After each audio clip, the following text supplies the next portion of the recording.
Well, hello everybody. We'll wait for everybody to try to come into the room here a little bit, but I just wanted to, I don't know what I can, oh, look at that, I can zoom in now. So since my face is in the screen, I can kind of show you the whole congregation. And this is a very small one, tiny compared.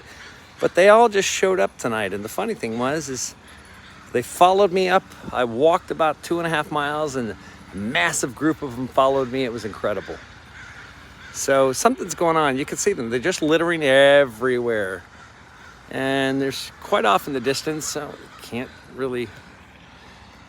this isn't too massive. This tree over here, completely not anything like the other night. Hello, Saul 1111. I don't know who you are, Saul 1111. I'd like to know. Oh, I've got some dive bombers at me now. So folks, I'm just waiting before I can go live. Look at this little tree. They're all really, really cool. And the crazy part is that they like it when I come around. So I'm kind of feeling like protected by them all. It's very strange. So many of them. I mean, I don't know whether you can see, even all the way over there, way out there, there's a lot of them. But nothing, folks. And I want to tell you that I didn't get to go live again. I tried to go live again. The last video that went really viral, it had it's 350,000 views in the first 5 days, and it's about to break 400,000 now. Finally slowed down. But here's more crows here. So I can actually control the camera so you can see there's a lot, but nothing. So when I tried to go live again later, because you see where all these crows are right here, you couldn't even see the ground.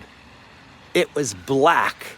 Every single post, every single power line, every single roof, including this one, was literally covered. And there was no cell service because all of the cell towers around this site were completely covered in crows or ravens or whatever you want to call them.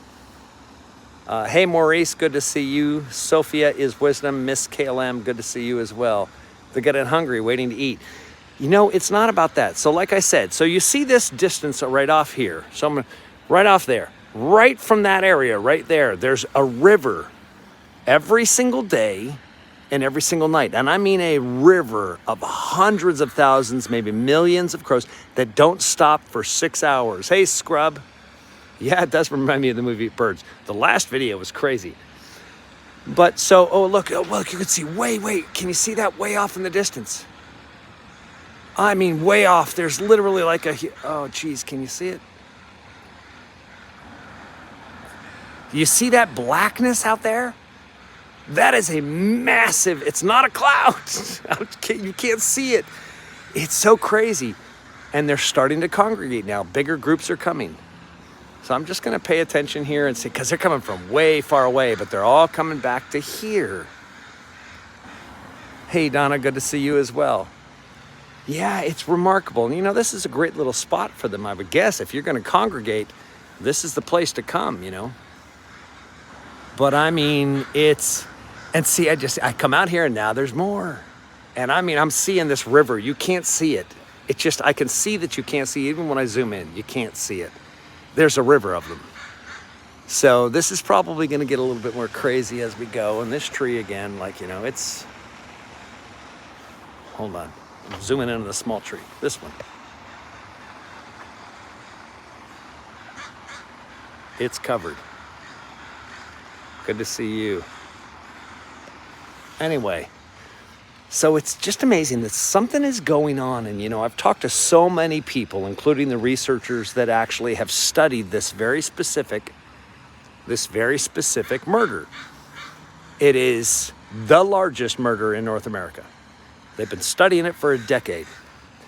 And it has a hierarchy that isn't like other murders of crows. So when people go, oh, they do this all the time. Yeah, they do have their regular meetings, because they do meet. And I've learned a lot about these birds in the last little while. And but they do have regular meetings, and they will congregate to defend a death or a murder, a killing of one of their own, which one of the researchers believed that's why they all congregated, that they might have actually chosen that an owl may have killed one of the kings of this murder. Good to see you, Stool Purger, and also I can't see that name, it just faded out, sorry. But yeah, it's, oh my gosh, you can't see that huge freaking group there? Massive new group coming in to join this one. It's just crazy. Oh my gosh, there's so many way over there. I wish you could see them on this. I mean, they're pouring in by the thousands. This is gonna go crazy again, I promise you. This is about the same time, look at that. I mean, this is a family like nobody's business. This is an organization. They're so coordinated, and I really wanna find out how this whole thing, because this is not normal right now. And these researchers are talking to me. They're like, this is really amazing to watch. Hey, Christina, good to see you as well. Hi. And Carmen Jet. I'm not putting my face in the camera so I can control the zoom and show you what's going on, because they're starting to gather. It's starting to happen again. And this is what happened last time. And I went live too early, way behind those trees. Can you see? Hundreds and hundreds and hundreds still coming. I'll keep trying to, I'll pay attention to this. But what happened is that by the time I went live last time, they had covered all of the cell towers. There was no cell service anymore. Oh yeah, they are very intelligent. Oh, very intelligent. You can hear they have their clocks, and first of all, they, I've started to be able to replicate them a little bit. Just like, and they sometimes they respond. Oh, he gave me the same one back.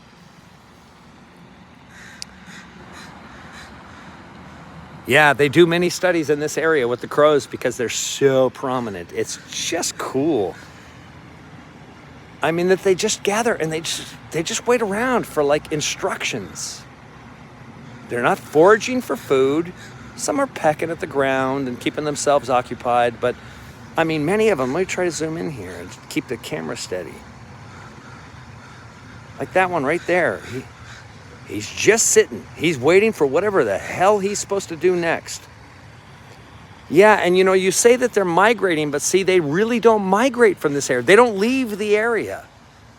That's what I'm saying. It's not like, geese flying south from the winter from northern British Columbia and having, hummingbirds hijack themselves inside the down of the geese, because that's how hummingbirds fly south for the winter. They can't possibly maintain the energy that their flight requires, so they hitchhike and they embed themselves in the down of the goose and live off little mites and stuff and help keep the goose clean. It's like a beautiful partnership.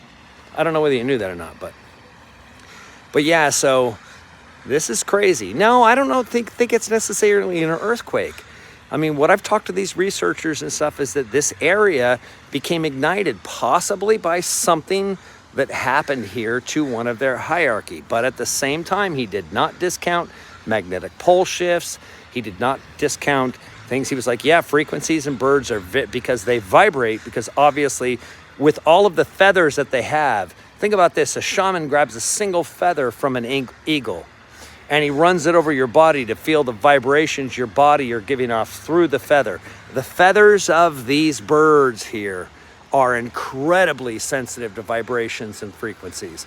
So, don't even think for 1 second that they don't know what's going on from a frequency standpoint far better than we do. We do, and so do dogs, because they can hear the frequencies. Animals in general, we're kind of idiots when it comes to this stuff. Everything for us is within our eyes and what we see and what we can taste and touch to our three-dimensional senses. But this is more spiritual. So when you start to see this, some people just pass this up and don't even care about what this massive group of birds is doing. But yeah, there's a lot of them, man. They're just going and going and going everywhere. Yes, maybe we're idiots, but once we were not. No, that's true.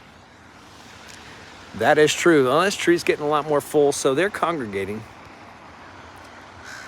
They're definitely congregating. But you see, it's not about food. They're not seeking something. They're just congregating here. Yeah. And it, you know, like I said, this of passing of them, thousands of them, never stops. It just keeps going. But there's many of them that are stopping here. So I just wanted to give you guys an update and also let you know that I am trying to get stabilized, trying not to be homeless, trying to get stabilized. I've got a lot of things on my plate, a lot of people that I've set up interviews with, a ton of discussions, and a whole lot of work that I've been doing, understanding, doing the deep shadow work of what Willing Witness is all about. And so we're going to learn a lot together here on this channel, and we're going to see a lot of things, and we're going to be willing to witness the things that we need to see, especially within ourselves, but then be able to watch the world around us alter as we find our shadows and dispel them, dispel the anger and destroy those things. As we come into ourselves, how much does the world change around us? That's what we're going to get to witness. That's what we're doing today. I love you all very much. And I'm happy to be able to be here and have this conversation with you today. Love one another as thyself. Love thy neighbor as thyself. I love you all. You're doing good. Hang in there.